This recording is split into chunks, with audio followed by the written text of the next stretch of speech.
RTC కార్మికుల డిమాండ్లపైన ప్రభుత్వం సానుకూలంగా ఉందని అన్నారు మంత్రి పొన్నం ప్రభాకర్. నిర్ణయాలు తీసుకునే విషయంలో కొంత జాప్యం జరిగినా కార్మికులకు న్యాయం చేస్తామన్నారు. ఆర్టీసీ కార్మికులు లేవనెత్తిన అన్ని అంశాలు పరిశీలించడానికి 4 అధికారులతో కమిటీ వేశామని చెప్పారు. ప్రజలకు ఇబ్బంది కలగకుండా చూడాలని కోరారు మంత్రి పొన్నం ప్రభాకర్. సమస్యల పరిష్కారానికి ప్రభుత్వం కట్టుబడి ఉందని చెప్పారు.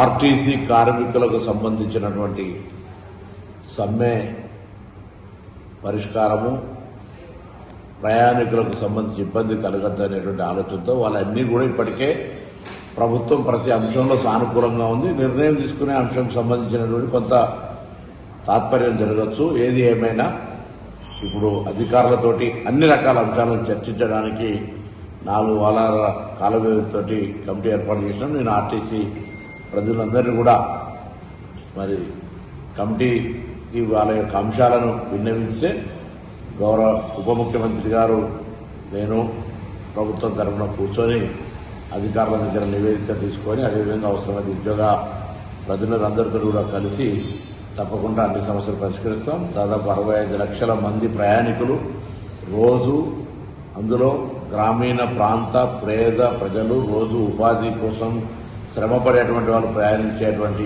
ఈ బస్ ప్రయాణం పేదవాడి లైఫ్ లైన్.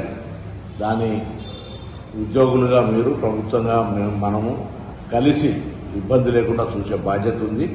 తప్పకుండా వాళ్లకు సంబంధించినటువంటి సంక్షేమము, ఉద్యోగులది, ప్రయాణికుల సౌకర్యము, సంస్థ పరిరక్షణ తప్పకుండా చూస్తాం.